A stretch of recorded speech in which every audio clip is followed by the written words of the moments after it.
people, we are back. ABX is in the building. Good afternoon. Yo. Brody, bro. How you doing? Go in the building, stand in the building. What's going on? What it do? What it do? Nephew in the booth. Yo. Yes, sir. See.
Tell us what you All got right. to last kid. Well, it started off at the top.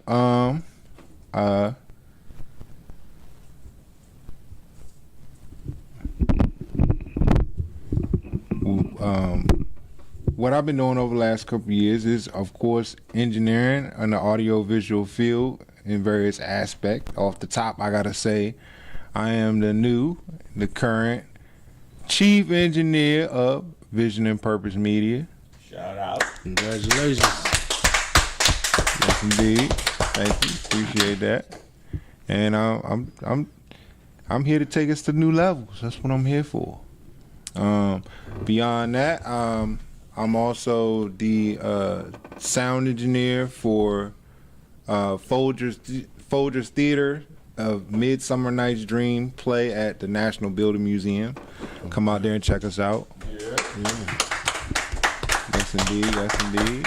And man, it's been a whole lot from traveling on the road to Park Up DC and. Man, yeah, we can do see, that's a story in itself, sir. Oh yeah. Just a lot. All AV, all fun. Some not fun. Good and bad times, and hey man, we back here. ABX once again. That's where we should be. Yeah. You did. Brody, bro. So, the last past 2 years, it's been crazy.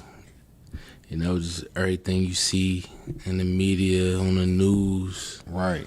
about what's going on in different parts of the city and the world. So just to be able to come back and, try to reach out to the youth, man, because they need it. It's a blessing. That path. So you say what's been going on. So let me see if I can capitalize that point. On top of the basketball thing, we tried to step out on our own and do independent things. We've taken a few trips, did a few things. We had to pop up, pull up, pop up. Forget whichever. But we never stopped doing what we do. Nope. We initially, this wasn't the outreach vision wasn't about a podcast or show. It was about community work. We fed the homeless, we did backpack drives, toy drives, and we never stopped. We couldn't succeed at maybe making some of those things pop the way we were able to when we had a show prior to, but we legitimately still kept going. So I believe that this is why we are where we are now, and all the things we've gone through, from COVID stuff and losing bro, and even the kids growing. Shout out to the kids. Yeah, shout out to the kids. It's been a journey, and I'm grateful to be back here. I really want to connect on a different level with our audience and people that aren't our audience to hopefully make them our audience, because what we're trying to do is something different, and we're not always sure exactly where or how to get to where we want to go, but we know where we want to go, and the path that we're trying to set for the next generation in terms of a multitude of things, and not just from a standpoint of chasing the bag as everybody's so gotten caught up on. Nevertheless, I would like to bring Tea Time Talk up here so he can kind of join the panel and kind of rap with us a little bit, because his insight is always welcome, if that's possible, in a second. Man. No, we good. We can just bring him on up. Awesome. Come on up. We got a mic for T. Yeah, we can just.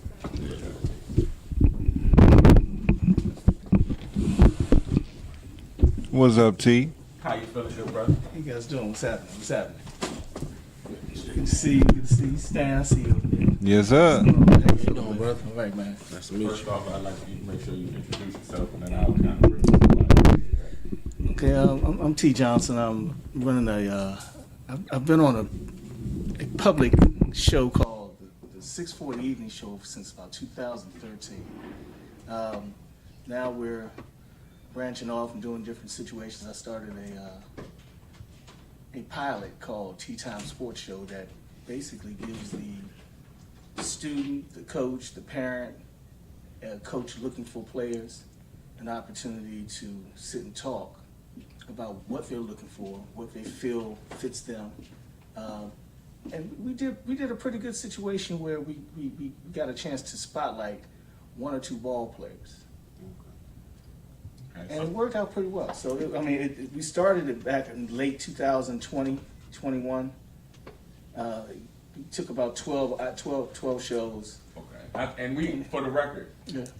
we, T. Terrence, we actually were in the studio together prior to a couple of years back, so we are familiar with this, That's right. this process. So we absolutely wanted to make sure we introduced that. But as I stated, we've been doing a lot of things, and specifically when it comes to the community outreach with the kids and the AAU program we partner with. I've talked to Terrence a few times now about trying to connect those dots between some pro players, but not just pro players, players with entrepreneurial experience, and just people willing to come out and kind of talk to our kids and let them know what the process is to get into that next level, be it basketball, be it in life, be it in business, whatever the case may be. Just people with the same mind, ilk, and heart to help pass the baton. Ms. Karen, pass that baton to the next level. So that was kind of just didn't want to make sure you. Oh no, it's feel not a where I was problem. coming I'm just from happy with it. that you guys invited me to come on. It's always good to reach out and extend things that are going on. With your show, it's going to be kind of important that we all get the opportunity to know exactly what you're doing. So what you're doing right now, we've talked to you minutes about what Stan was doing. Congratulations on that, by the way, Stan. Thank you. And JD, we've talked about your team, and it's really not about sports all the time. It's life, man. It's about kids enjoying themselves, yeah. But it's really not about enjoyment of anything. If you enjoy anything, you do it automatically. Yeah, absolutely. But it's really about learning skill sets, how to communicate with people, how to put people in a position where you need to do. Oh, can you hear me now? Hello. Okay. We good. All right. I see him back there for the But it gives you an opportunity to expand yourself as a person early, so you have a little more of a stronger foundation and a base. Because sometimes it's not about playing sports, it's not about communicating sports. It's about being able to understand. Life, yeah. You know? Communicate life, Yeah, yeah. Say, yeah, yeah. absolutely. So, Broken, his nephew, Jaden is what? 15 now, right? 15, man. And, for me to keep him away from the things that the youth is going through now, like, I keep him busy, like, in curricular activities as far as, like, piano, MMA, Yeah, my bad. So a lot of kids grow up, they might not have the means to, pay for extracurricular activities, because they do cost a lot of money. We're going to talk about You know that what I'm saying? in a second. That's And- absolutely the next thing I we need to do cost a lot discuss. of money. Yes. I believe that's part of the main reason that the youth is not really getting a fair shot, because they really don't have the things that we had when we came up. I think you also can speak to this too, sir. I know you don't have one yet, but you did coach basketball. Yes. You've been involved in youth sports. So I think you can kind of speak to what we're doing with that too, in terms of just needing to have these outlets and places for kids to be able to not only enjoy themselves, as T said, but sometimes it's just about having, you might just be angry, or you might just need to get something out. And sports is a way for a lot of us. That's what we turn to, and if we can't turn to sports, we turn to other things that we shouldn't be turning to. But yeah, that was. Oh, absolutely. I'm a firm believer in team sports, especially for young males. It teaches you a lot of social principles that you really don't get in a lot of places, and it teaches you how to, work as a team player. And in order to be, you know, a successful man in society, you need those skills. Where, as you know, like I say, a young black man, you don't get a lot of opportunity to learn those skills in other environments. So you'll find that the most successful black men in business come from youth athletics. They know how to, you learn how to compromise and how to work with what you got. So a lot of successful black businessmen are, you know, they're basketball players, football players, soccer players. And I like to say that a lot too when I'm talking to the team. Y'all know if anybody's out there listening, but I got the guys over in the corner. I tell them all the time, everybody's not going to make it to the NBA. In fact, it's probably 1, maybe 2% of you that's going to make it to the league, if that. However, what the sport can do for you, or any sport that you commit to, and you put in the work, is if you don't cheat the game won't cheat you, and it'll open doors that you can never imagine. And this is a life lesson in a lot of ways to the youth, because it's bigger than sports. If you understand, don't cheat yourself, you'll see what the results will be in the long term. But if you try to cheat the process, you can get cheated results in the end, and that's what you don't find out till you're 40. You know what I'm saying? There's a serious lie. I tell every kid that I meet, you ain't making it. Plain and simple. Let's just say it. And I'm gonna say why I say it. I'm gonna tell you why I say it like that. You ain't making it means that you should enjoy what you're doing and what you're doing with the sport and what the sport is doing for you The now. process, yeah. The process on a youth level, AAU or middle school level, it's about fun. It's about executing. It's about who can do it better, who can take the shot, who has the best form. Mm-hmm. But after a while, everybody has the best form. Yeah. Everybody can make the shot. Mm-hmm. Isn't it? There's 12 NBA guys on the team dressed. 3 of them are not dressed. Guess what? The 3 on the bench are probably better shooters Yep. than the guys that are dressed in the game. Yeah. That you see I wonder why he doesn't play. You know, it might be because of injury. It might be because of attitude. It might be because they signed a contract and the contract was stating that no matter what, you have to keep them on your team unless you can trade them. Red tape, yeah. So preparing in elementary school, and I tell especially 4th and 5th graders, work on your skill sets. Become great at what you do well.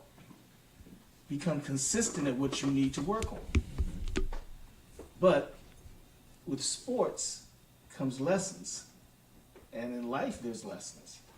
The same lessons that you decide to skirt are the same lessons that come back and circle back around and bite you. You should not be you should be working on not getting bit. How about that? Making it to the NBA, no one's going to take you before the age of 17 years, 8 months. That's the youngest guy. You can go talk to Tracy McGrady. How hard was it? You can go talk to, well, you can't talk to Kobe now, but you can look at what has been happening with them. Right. And then you can go talk to Starberry, Jonathan Bender, Kwame Brown, who they call a bust, but played 10 years.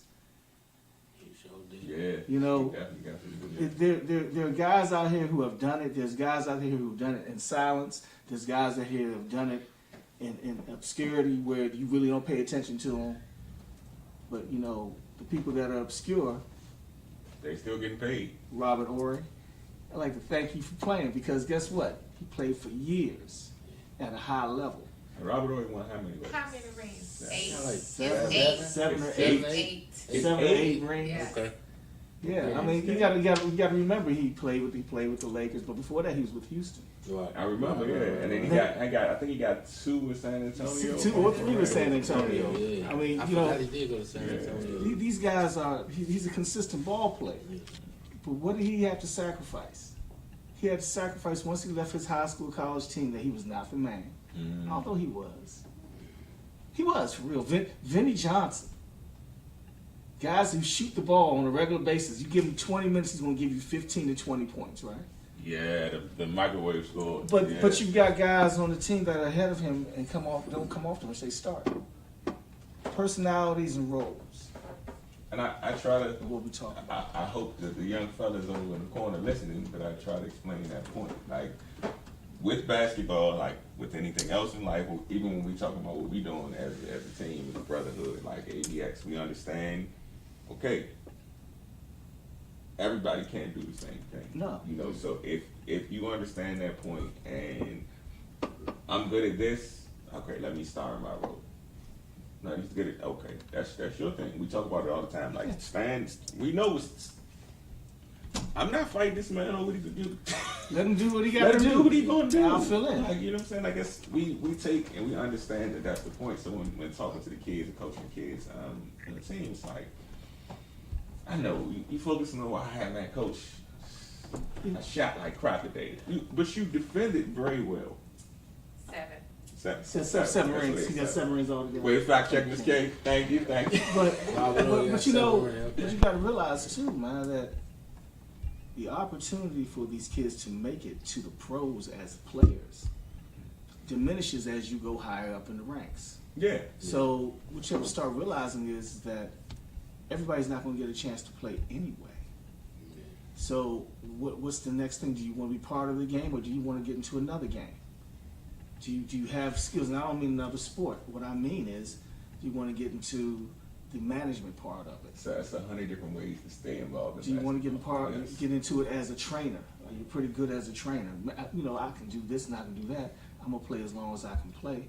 But when it really comes down to it, my education and my drive are what's gonna be what makes me. Magic Johnson's not a great businessman because he's a great businessman. He has drive. He wants to be the best. He has a competitiveness. And you take, yeah. He takes that competitiveness from the hardwood and takes it into the boardroom. He takes it into his home. I'm quite sure his home is competitive. I'm not playing. I think Cookie might be one of the baddest women out there because she's dealing with a man that's highly competitive, yet she keeps things in a non-competitive light, but she's probably very competitive too. You almost would have to be, I would think. I'm sorry, if you're gonna be with me, you better be competitive. Yeah, you probably. I want to win everything. I want to win the race to the bathroom. So, I mean, and there's kids out here that are that competitive that when they finish playing at the middle school level, they might not be as big, or they might not be as in shape, or might not be as good as some of the kids that they got to meet up with. So there's a learning curve in every situation. There's a learning curve. If coming on here was a task, some of us wouldn't make it. So, you know, everything is a competitive task, whether it's a fun, light competitiveness, or if it's a hardcore, That fire. cut your neck fire. I'm coming in here and I'm gonna score 30 points and give you 20 rebounds, and I'm gonna walk out of here before the end of the fourth quarter. So we had quick fun moments because of my brother. It probably would get brought up at some point in time. You probably the only person here that don't know this story. Okay. But so we joke about the basketball thing. Is a story about the free throw line, the championship game. Whoa. And see, everybody's so good. By I the way, don't ever like bringing it up to be Tell honest these with people, you, I've but coached three different everybody. sports for like 10 years, so yeah, I understand. Y'all go right ahead. Somebody's shaking their head already. That's I don't have, you know what? I don't need Shaq that. in the food. See, that's- Shaq in the food. That's what it is. Yes. Hold on, see, look. First off, these ungrateful individuals. Oh, I see what's going on now. Okay, all right, okay. These ungrateful individuals that scored 27 the second half and 33 total that game, right? Okay. There was a free throw situation. All right. Free throw. Violation. Like Chris stuff. Rock. Yeah, just, you know, we wound up losing the game because of that free throw, in retrospect, right? Yes, we did. Oh, Who calls I see it now. Who calls a 10-second violation in a tournament? a referee calling a 10-second violation. Man, yeah, they man, how proud. Was it 10 seconds How though? proud of you if you out there, you hear this. He said- Somebody pays you to jack their money for He that game. I'm said, telling he you. said that's he was what there. still He said going. he said he was at the line for 20 seconds. it wasn't that No, he long. did a little 10. It wasn't that long, He was Juice. on vacation. What happened? Things were looking kind of weird. You should have called. You should have stepped away from the line. Actually, what happened, I hit the ball off my foot, so I had to reset. You know how you Oh, the referee ain't gonna I reset had to that? reset my whole process of the free throw. Did you tell the referee that you were resetting your whole process? Because I'm starting to see how this thing's gonna turn out already. This is like a Disney movie. I don't know. I mean, It didn't. No, it turned out like a bad one. It didn't. Meanwhile, I'm telling them, throw it off the backboard because you're running out of time. There you go. You're running out of time. yeah, Throw everybody it off the else backboard. Towns responded. Of course he did. Of course. See what I'm saying? That's the one. Everybody in the room is in on it. What is going on? I hate the story. That's the only man. story anybody ever brings up with me. But That's it. funny. That's It's funny. the worst one. But in general though, like, what do you say? He said, Tony, myself, and JB, his team, we came down from 7 because he blew it. Ask what happened on the 3-on-3.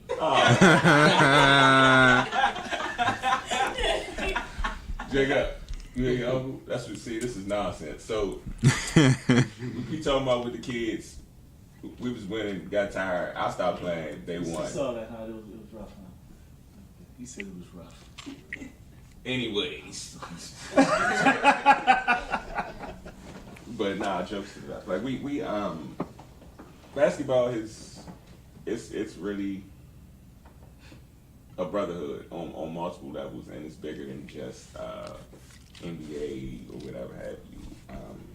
And beyond basketball, some of team sports in general. Understanding the commitment part of it, or the commitment piece. When you commit to something, I don't want to compare it to the military a bit much, but it's the same process, mind process. My of process, but commitment. but a little lighter in terms of Actually working, yeah. I mean, I played boys club football back in the late '70s and '80s. That's how far I go back. It was a war. Well, he's a football guy, It and was- soccer guy here. It was a war. I played basketball too. Basketball was a war in the city because there weren't but a few kids in every neighborhood that was playing. Oh yeah, and DCI, that was different. Oh, man, it was just way different. you really played for your neighborhood. Yeah. At Mm-hmm. that time. A few people might go to the next neighborhood and play because it might be a little uneven. But you really, depending on like, cause I remember times when we was practicing with JV at Dunbar. You know, at one point in time we had to practice over number 2, and that's Right. on the other side Right. of New Jersey Avenue. Now, unfortunately, that wasn't a good place for us to be. Can't go over there. neighborhood, you know, No. so it's like, it really was different, way different, like way different. But I remember that too, because it's hard to focus on practice. There's a lot going on over there. I Mm-hmm. remember losing the junior high school game, and they still wanted to fight us, and we lost. That's how Yeah. real it was. That's Who'd you play for? I played for Storehouse. Oh, Sue House. Everybody wanted to fight y'all all the time. Everybody wanted. I don't know what y'all did. I don't know what you guys did. But for some reason, it wasn't like he was going. They were pushovers. They weren't pushovers. No. But everybody wanted to fight. Was it the red and white? Was I that? don't know what it was, but them boys in Pines did not like us. No. Yeah, you had a lot of problems with Brown and Hines. Yeah. Yeah, that side of town was different too. It's a little different over there. But but we were just talking about this a few days ago with some ex-teammates of mine. We played at number 6. Okay. And number 6 at the time was putting out quality ball players going across the city. To the point where they had Vernon Davis and those guys over there. That was way after us. Shout out to Vernon and Vontae. Vontae was he was an exceptional youth. Exceptional. You know, that team, that's interesting. I was thinking about that the other day. Vontae argued, they had 2 corners that were really great. Shout out to Richard Wood. Yeah. I remember Wood was, I always tell people Vontae made it to the league, but I'm not sure he was the best corner on that high school Richard team. Wood was, I'm just gonna say he was bad. Yeah, that was and Richard Wood was that quality of ball player. Yeah, he was a shutdown corner during the time when they was talking about shutdown corners. Yeah. They could put him on that island over there. I know we're getting off topic, but yeah. They had excellent ball players. You had them. You had number 14 that turned into what is that now? Sorry, I lost the name of it. Marshall Heights. Oh yeah. You got the Beacon House team. Beacon House still around. Still pumps out kids. You have the Metro Bengals. You have it's 2 or 3 teams out here right now. You have the Bullies from Uptown. Fastest got those guys playing well. You have Emory Heights that has a pretty decent following. If you want to go uptown, if you want to go cross town, there's a couple of teams around.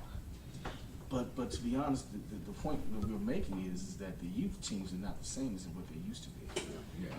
There's not it's not a system that farms you into a high school or into a grouping of high schools where the coaches can come and talk to you like it did when we were playing. They knew, they didn't have to talk to us on the field. They knew what schools we went to.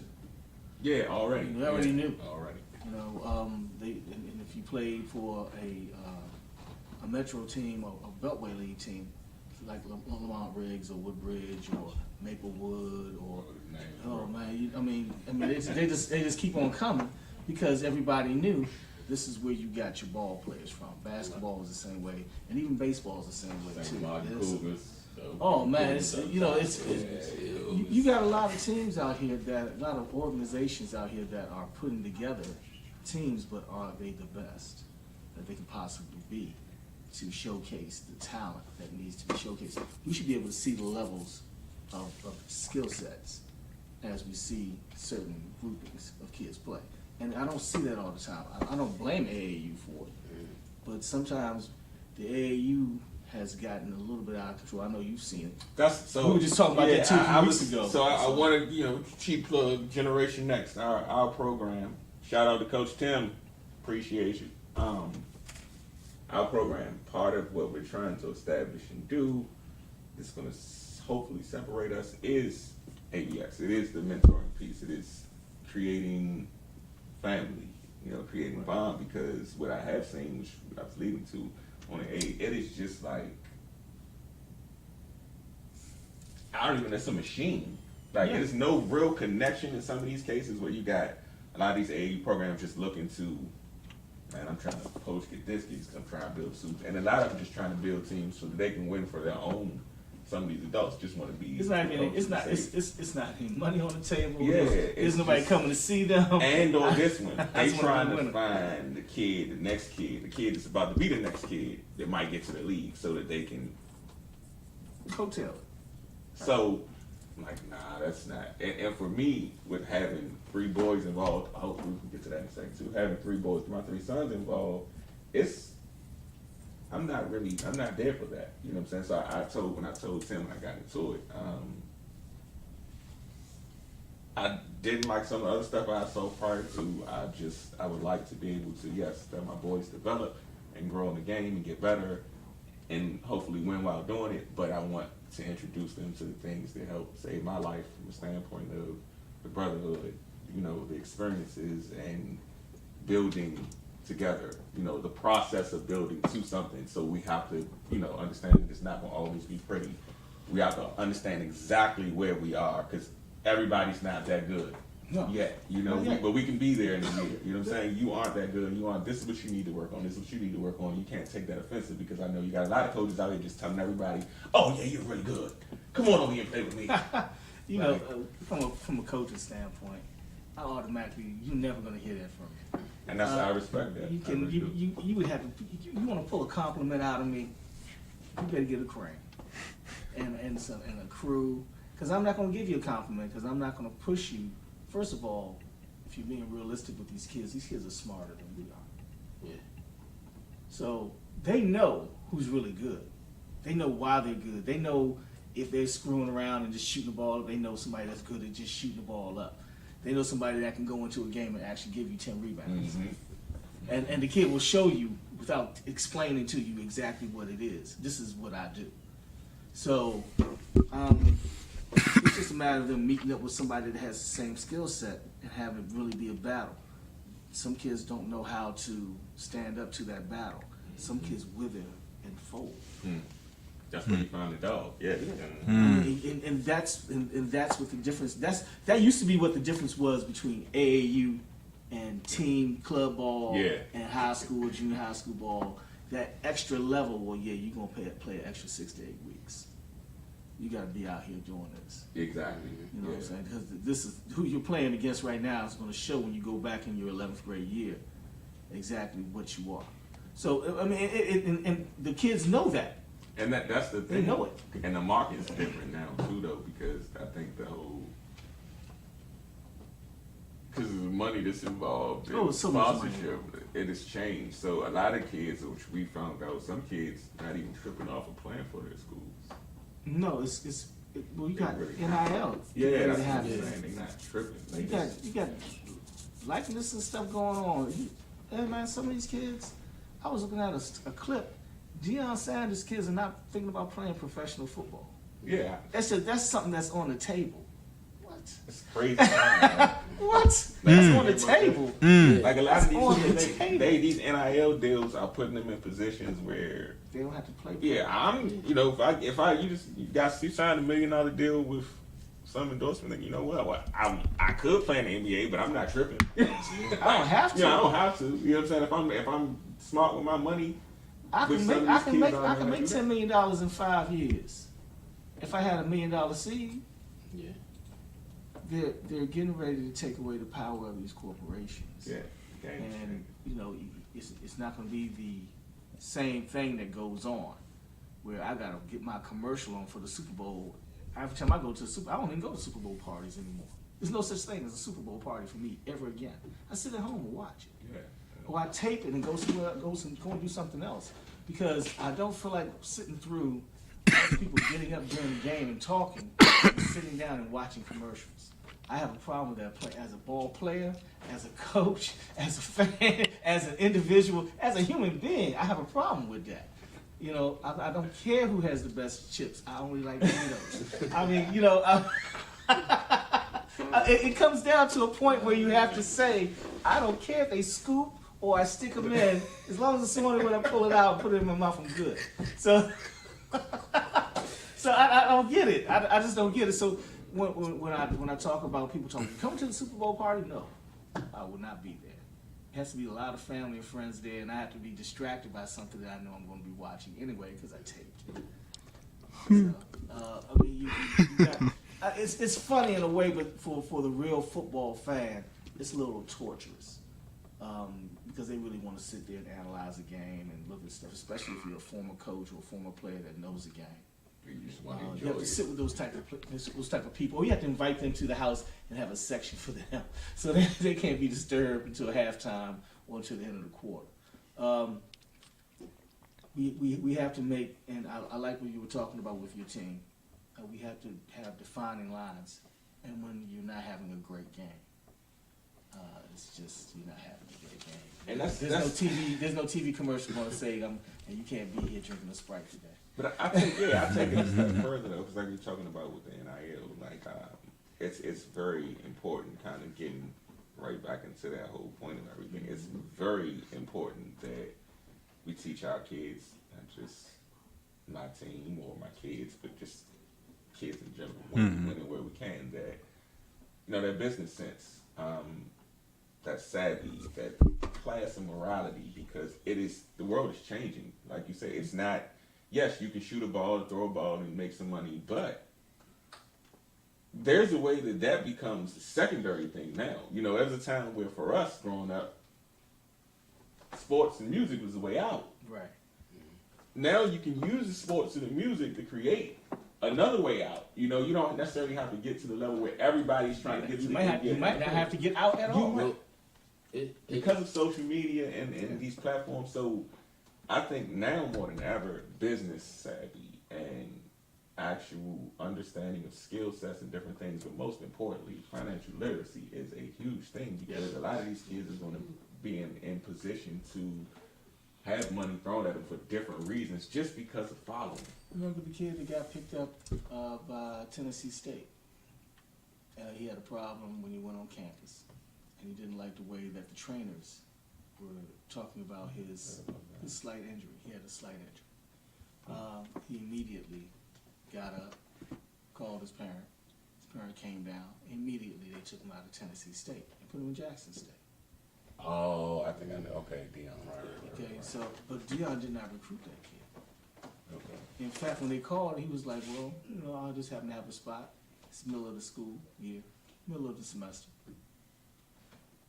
In between, bring him in. Let's see. I saw him play. what's going on? We don't like the way they're being treated. We're being treated at Tennessee State. Or we don't like the way Florida A&M up and left the MEAC, so now they're in the SWAC, so we don't want to talk to them anymore. Are you kidding me? Are you kidding me? I'm telling you.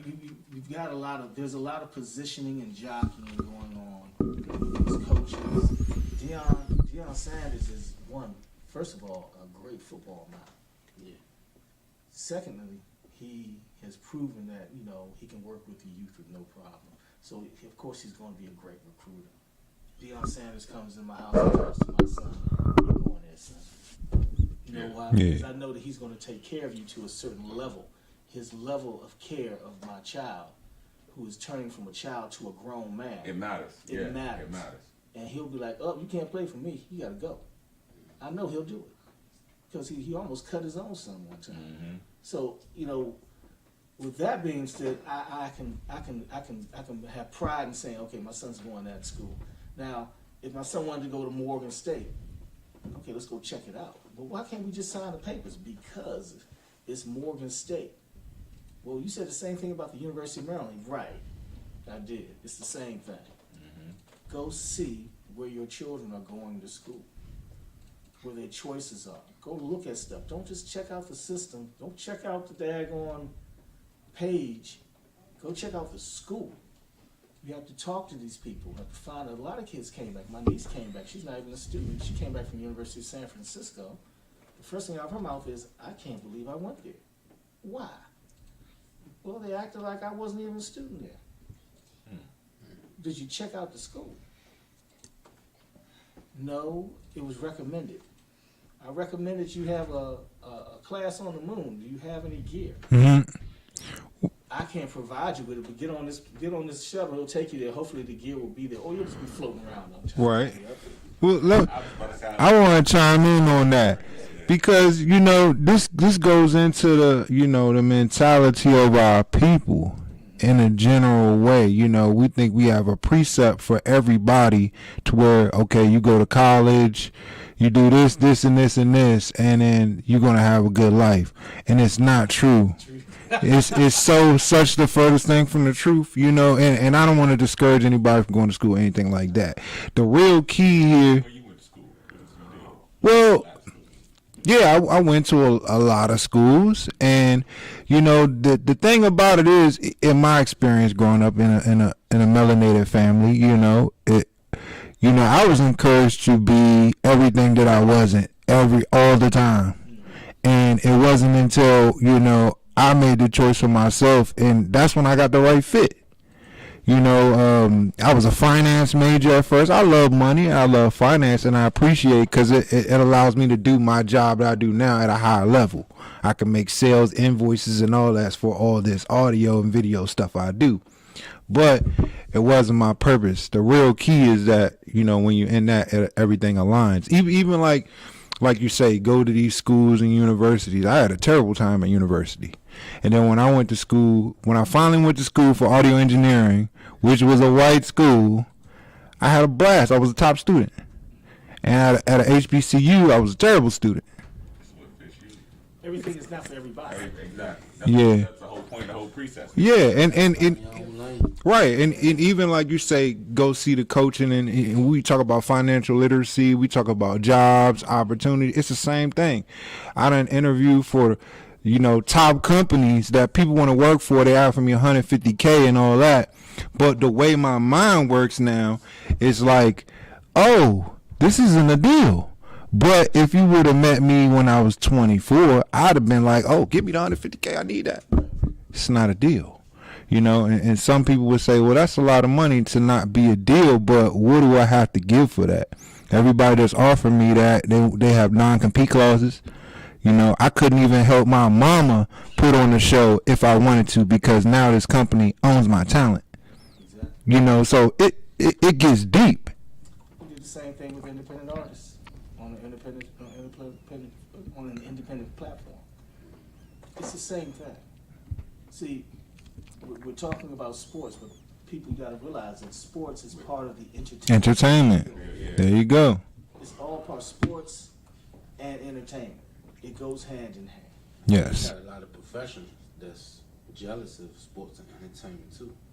You got a lot of professionals that are jealous of it and are part of marketing the sports. Yeah. You get it all the time. Mm-hmm. This guy never played any sports. Yeah. He just can't figure out why he's marketing you when you can't even spell your name properly. So he thinks. Yeah. So what we're doing is we're putting out a high level of academic prowess in terms of these student athletes. Mm-hmm. But where do they go after college? After. When the dream and the ultimate goal was get to the pros. Henceforth, boom, ABX. That's what we are. That's what we want to be, ideally. Not to cut you off. See, Right. just basically led right into like. I've been reading about Chelsea. What we want to be. Like we understand because of we're all eclectic in our own decisions, gifted, odd, and driven. You know, it Yeah. is. But we all have our own individual quirks, and because of that, understanding where we come from, we understand that despite what these kids are being told in school, it's not going to be as simple as they want to make it out to be, and they just doing their job. But you're gonna go to school, get an education, and you're gonna get a job. But now what? Nobody tells you that being an adult. Well, It's bigger than that. yeah. It's way bigger than that. And if we can help, as they say, be the middleman, emerging that gap and connecting on a humanistic level is the way I like to see it. Yeah. That's what we want to be. That's who we Yeah. are. And I don't know how we get to that because nobody's actually done it, but we're going to do it. That's who We're doing it. We're doing it. Yeah, and even educating, getting a job, all that good stuff. I just think what encompasses all this is developing our people on a spiritual, social, intellectual level. Because it encompasses all these things. Like we talking about the programs that a lot of programs we don't have in the community. That's because we don't have basic financial literacy amongst us as a group. The question though is this, and someone asked me, he said, you talk about financial literacy, you talk about getting it as a group, you talking about getting it as individuals and coming together at a table Mm-hmm. and bringing it. I'm like, yeah. So what happens when you get it? And you're able to get all these pieces and you're putting them on the table. Do you have anybody that can put them together? I'm like, I'm quite sure, yeah. Well, what's your question? And the question was, we talk about what we're going to do, but we don't have a plan in place to move it along that platform. We need a vehicle platform to move it all along. Right. And that's what people are looking for now. They're looking for solutions before. And sometimes there's not a solution that is form-fitted for your situation. Oh. You have to if you want to put together a bunch of solutions. Uh-huh. Listen, hear what I'm saying? Uh-huh. If you want to put together a bunch of solutions that are form-fitted so that people can walk by and say, well, that fits my solution. Yeah. All right. Okay, so, it's going to be fitting a little loose up top. Now, you touching on something. Now we talking about creating solutions that's form-fitted. Now, when people because I get onto the deepness and the common conscious person in the clique. I get into the history, the metaphysical, spiritualness, or what. Right? A lot of people can't get into that. They ain't gonna sit down and practice and meditate and do what it takes to have a experience. And that's what it takes. Right. So when people ask me, what do I think that our people should be doing in order to advance, I tell them the first thing that everybody need to stop today and learn is trust and estate planning. Trust, that is the vehicle that everybody's skipping out on. Everybody working hard their whole life that's melanated. You can use insurance to work for you. Shoot, life insurance is for when you're alive. That's free. Life insurance is for when you're alive. And so many people on term policies, they can get IUL, universal lives, whole life policies, and buy and wealth, create opportunities and other things, and put the money back. And always never lose your growing potential. But the conduit, though, is the trust, is the estate plan. That way nobody can pilfer the money. Like the prominent community, you can't really organize because somebody's going to want to one up the system. If the system gets too much money, somebody want to take the money. That's always the case. Yeah, but you create a trust, but nobody has control. Nobody has ownership. Everybody has to handshake. It's like a storage room with 3 lock spaces. In order to open the storage room, all 3 people with keys have to come to the door. That's the only way, and essentially, that's how, these rich white folks, that's how they've been doing it. Hold on, let me give this. An example people can look up is Rothschild versus the Vanderbilts. That's a classic financial example of trust and how to use a trust. As we speak. As we speak, the Vanderbilts were way more wealthier than Baron Rothschild. But the way that Baron Rothschild structured his trust, their wealth has grown exponentially to where it's amassed so much it cannot be counted. But none of his family can touch it. They can only borrow against it. In order to be able to borrow against it, you got to come to the family function or you cut out. That's it. You got to follow my rule, but I got the resources here. Yeah, you can get it, and it's not going to be hard to get it. It's just going to be a little difficult to go through the process. Yeah, well, somebody got to go through the door first, and I think that's the issue too. Well, yeah, because that. Go ahead. I'm sorry. Yeah, that I think that is arguably the most difficult part. Being in a position in a family or group or team where it's like, okay, somebody's got to be afraid to go and try to do it. Yeah, so there's an issue with that. Yeah, it is. And it can circle back around. We can go back to sports and entertainment and within the D.C. area, not just the city itself, the entire area. Right now, in this area, it's summertime. It's mid-August. Mm-hmm. We don't have a pro-am where we get to attract professional ball players to come and play either on an outdoor court or indoor court, where these kids can actually see these players. Ho, not to cut you off, I'm a piggyback on that one. I'll give you the entertainment side. This is one of the major cities in America. We do not have a stable hip-hop or open mic circuit. At all. You go to every other city, New York, they got a venue, the open mic got a venue, the venue got screens, microphones, everything. You know what I mean? Yeah, and it has to do with the mentality, of the people out here, and it's, we're a different kind of group here. I always say that, D.C., Maryland, and Virginia, we're very unique, but yeah, and not only that, we have to capitalize on our uniqueness. I feel like we don't capitalize. We don't produce on our own uniqueness, and that's a problem. Right now, we have some of the best youth sports coaches and organizers in the entire country. We just lost one from Potomac Valley about a year and a half ago. Potomac Valley AAU. He had so many connections that if he spoke up, you would get your game that you wanted to play against that team in New York, or you get a chance to go to Atlanta and then to Florida and then come back home and then play in a local tournament, which means regional, somewhere between Pennsylvania, Delaware, D.C., Maryland, Virginia, so that you could qualify for a national spot with sponsorship. See, it one hand washes the other. It's not about you being out there collecting money in your red bucket with your jerseys on anymore. That's passe. We can't do that anymore. We can't put our kids in that position. We can't put ourselves in that position, and we can't put ourselves as coaches in that position to be responsible for that much money at one time. And when all the parents say, "Here, just do what you're supposed to do, and I'll be back." You have to also, parents have to realize that your coaches are not your babysitters. You know what I'm saying? You're not the babysitters. We're not the babysitters. We're not the disciplinarian people that you want.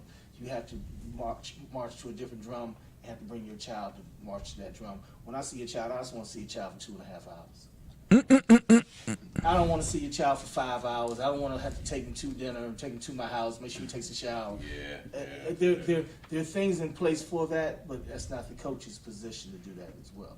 So we got a lot of stuff, but then again, you have to do some things that you don't want to do. That come back to so many things are going. Yeah, it comes back to what we're trying to do. Yeah, that's what's going to separate us. Because we want to be those people that you're saying like, well, that's not the coach's job. Well, we kind of I don't want it to be my job, but I want to be able to. I told you I've been reading about y'all. So Yeah, no. to be counted on. So we have we have to get up out of here, folks. But we will be here next week. Next week, BJ Banks, the homie and artist, an entrepreneur, will be joining us. Pounds of Brelove will be back.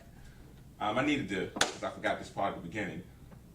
If you've been following us and you know my situation and story, you know about my son. And Aiden is back. He's been back since April, and shout out to Son. So my gang is back together.